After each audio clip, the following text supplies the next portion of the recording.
Under the leadership of artistic and music director Jeffrey Thomas, the American Bach Soloists have been at the forefront of the American early music movement for over 25 years, presenting some of the finest performances anywhere. For 2 weeks every summer, more than 50 aspiring musicians from around the world come to San Francisco to immerse themselves in the music of Johann Sebastian Bach and his contemporaries as they work alongside the esteemed faculty of the American Bach Soloist Academy. For many participants, one of the most memorable experiences of the Academy is the opportunity to perform Bach's monumental Mass in B minor. Using excerpts from the 2014 performances recorded during San Francisco's Summer Bach Festival, this short film takes a closer look at Bach's masterpiece and the artists who perform it.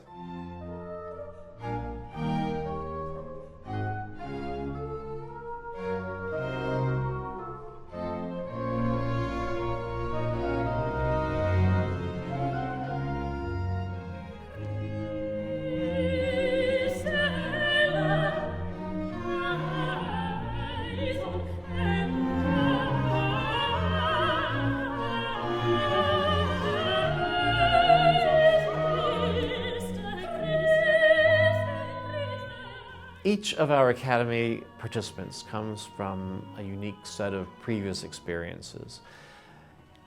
Their music arrives in advance of their arrival here at the Academy, and then there's that wonderful day, the first rehearsal, when we all sit together and begin our preparations for the Mass in B minor. They approach the work with little or no fear, which is the best way to do so. Those of us who have been at it for a much longer time are so fearful of making any mistakes, of making anything imperfect. But these wonderfully talented young musicians give everything they have to the preparation process. We lead up to the opening performance, a very short week after that first rehearsal.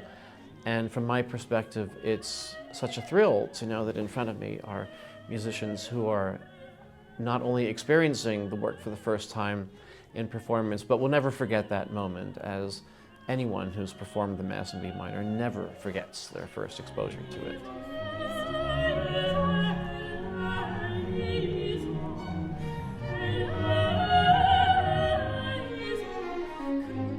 And it's definitely been really inspiring, just being able to be in such close contact with the faculty and the members of American Bach Soloists, and just being able to play with them has been such a privilege and an inspiration. I'm a very visual sort of learner, and so whenever I see Elizabeth, doing something with her bow or moving a certain way, and then, Robert doing the same, I kind of, get the gist, and I'm like, oh, okay, this phrase is towards this downbeat, and, so it's been really helpful for me, at least, just to be able to work with them and sort of share the same stage as them.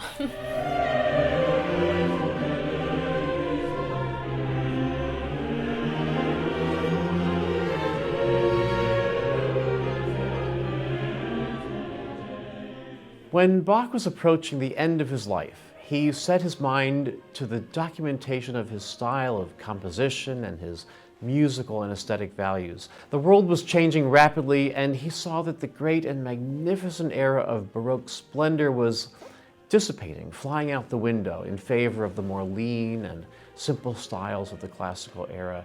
Now, to do this was quite remarkable. Composers then had few expectations, if any at all, that their music would be of any interest or of any usefulness to musicians and listeners in later years. But Bach moved through his whole career always with a respectful eye to his forebears and predecessors. So his gesture to help permanently document his and their craft proved to be an invaluable blessing to future generations. There were 3 works that came out of this process. One called the Musical Offering, the other called the Art of the Fugue, and this, the great Mass in B minor.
Laudamus Te is part of the Gloria. The Gloria comes first, and then comes the Et in Terra Pax, which is a really vast chorus with full orchestra, full chorus, trumpets, drums, the whole 9 yards.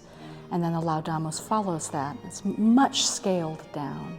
So it's kind of a shock to go from that enormous, embracing, vast, tender, exciting chorus to one singer, one violin, and a little backup band of strings.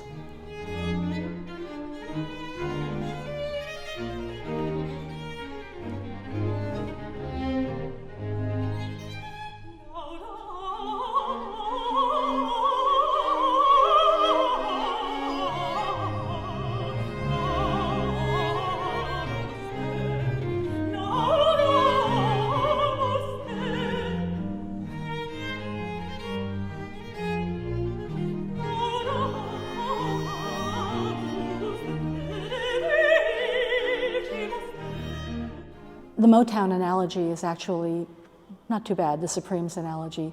That's kind of fun way of thinking about it.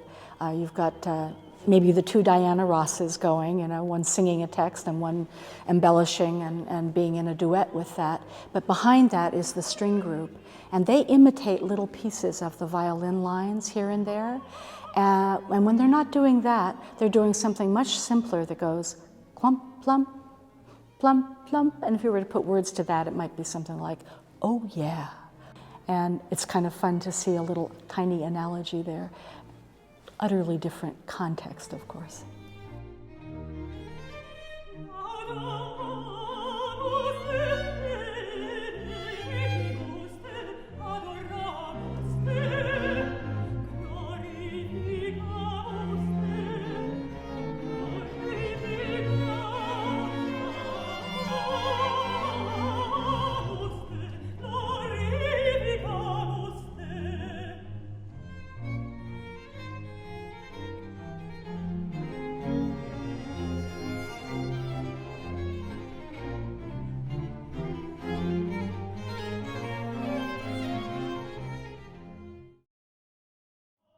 I actually have a sort of special relationship personally with the B minor Mass in the sense that I find it the easiest of all of Bach's pieces to sing as a chorister.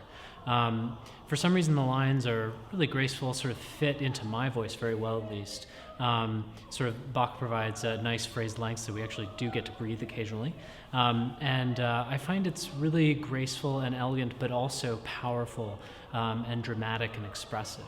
And so it's really a particular pleasure to sing this piece, especially under Jeffrey Thomas, who I find has a real skill in communicating with choristers.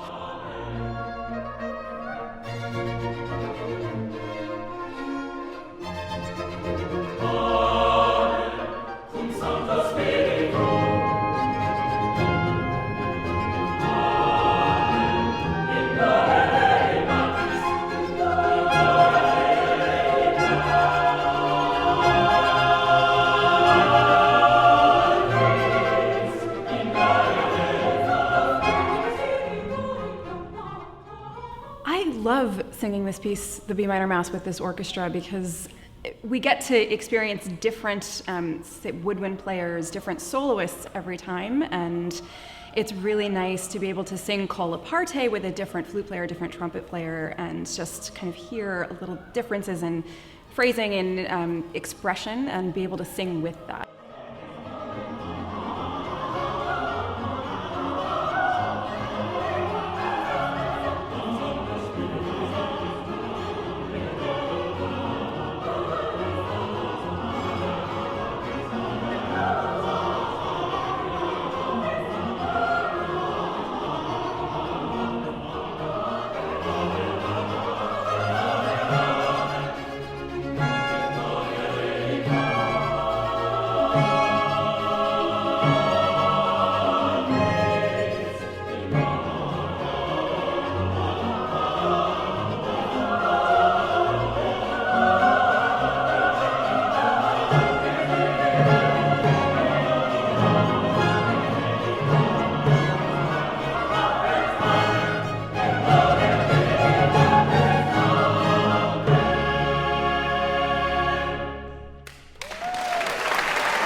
Over the years, we've learned to recognize the differences in Bach's handwriting when he was composing something new, or when he was rearranging or transcribing music that he had composed previously but now would use in a new context, or when making an exact copy of a previously existing work.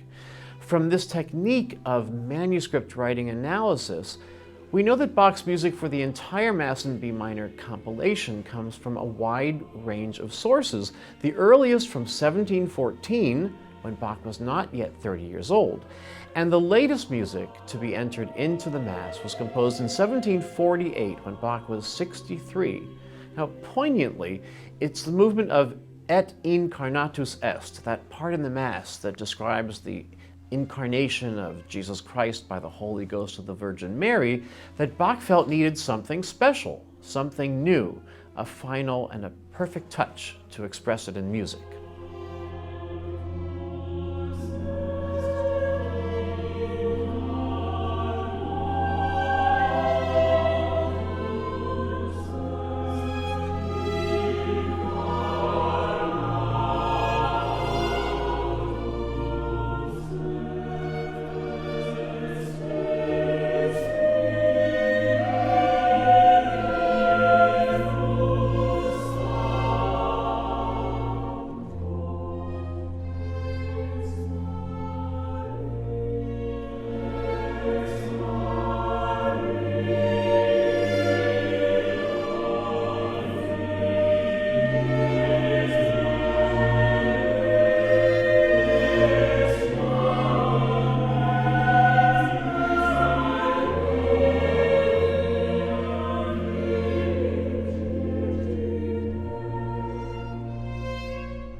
I've sung Bach's Mass in B minor several times with Jeffrey now. He brings so much to this piece. He has all of the scholarly stuff taken care of. He makes everything happen just the way it should. He has an attention to detail that is phenomenal, so that we cannot get away with anything less than perfection, which means that the performances are utterly thrilling. Every time I'm done singing a performance of the B minor Mass with Jeffrey, I want to do it all over again right after the performance is over, which I don't always feel after everything that I sing.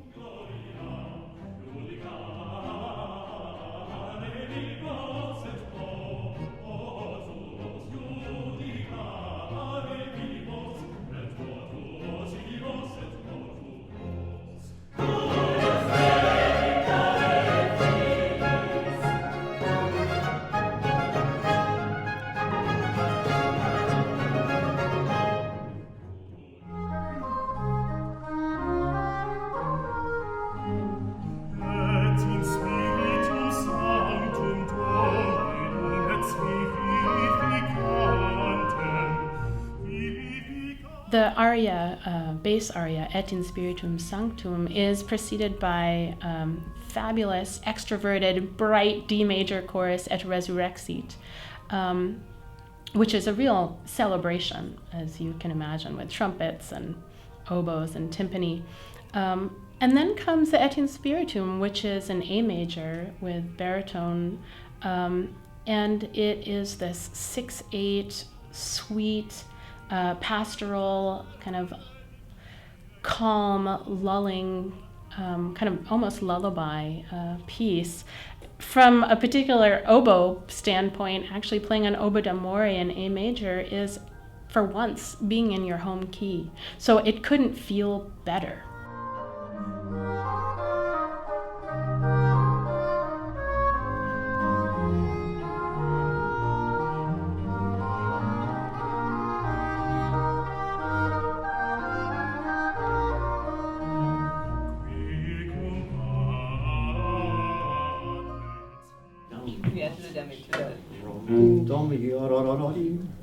Can we look maybe for a moment at the beginning of the cradle?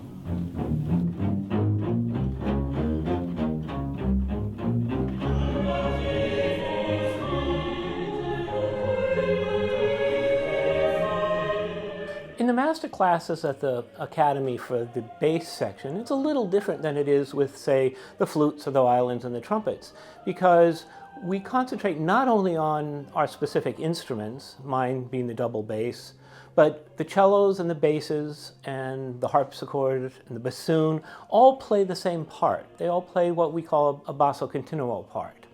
And so much of the time, we talk about what that basso continuo part is.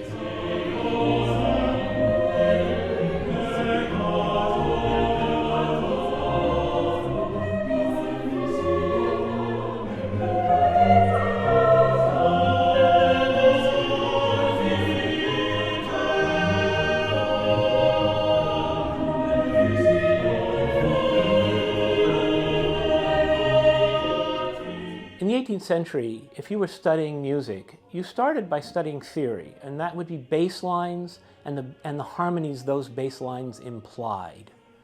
And that's what the basso continuo is. It's those bass lines and their implied harmonies. It's the entire support structure of all of music in the 17th and 18th century. That's not to say that composers like Handel, for example, make incredibly beautiful melodies. Bach himself also writes very beautiful melodies. But if you break them down, they're just simply elaborations of the harmonic motion that's set underneath it. So the basso continuo really is the foundation of 18th century music.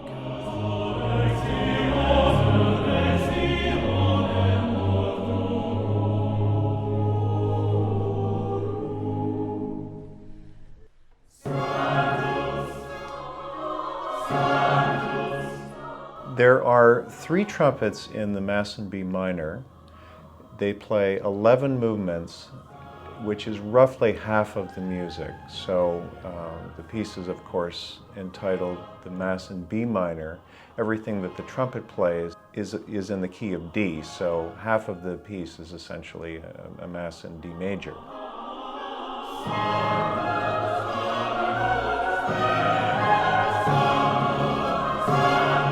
In the Sanctus movement, the trumpets have a particular role. We are, in a sense, mirroring the text, which is sanctus. So we're always coming away on that second syllable with the chorus.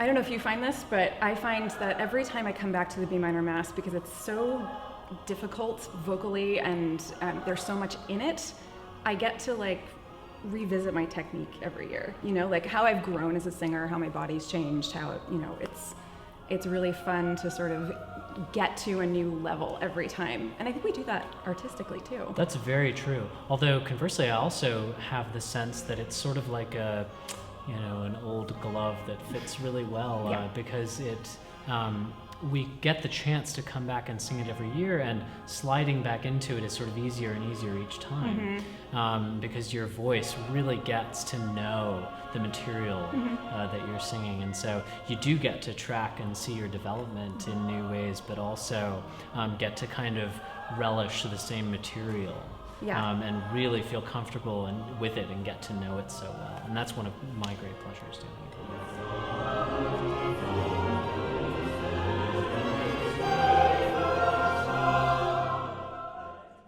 it. The Benedictus is actually one of the reasons I came back to the Academy, because I was hoping to have the opportunity to sing this aria this year. You know, it's a very simple aria. There's only one line of text. It's "Blessed are they who come in the name of the Lord." And it really feels like it's at the end of the Mass, so it feels like it's Bach's kind of summary of the message he's trying to impart.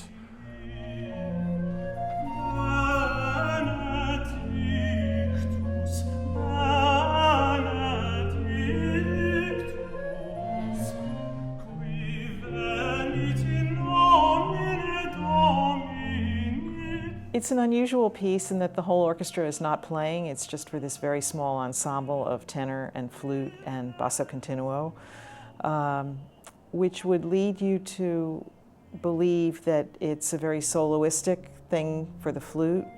But the flute's notes are almost entirely ornamental. They're not particularly structural. They float around the tenor. The flute doesn't have the same kind of melodic gestures that the tenor has.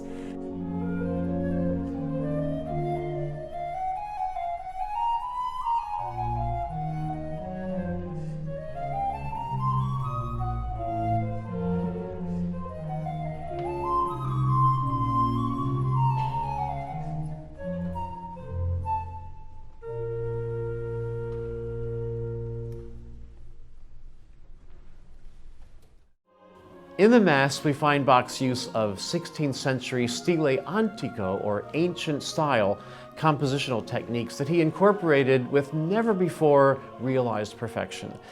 In fact, the final closing movement, the Dona nobis pacem, grant us peace, is one of those. Even the notation is deliberately archaic, using primarily whole notes and half notes to represent what in Bach's day would have been indicated by faster half notes or quarter notes. That style of writing polyphony or fugues had many rules, and Bach's implementation, left here in the work for posterity, is both flawless and utterly beautiful in its perfection. In that movement, and a few others in the Mass like it, Bach again looked backwards as if to bow in respect and admiration one last time to the great masters of the expired traditions that he honored and revered.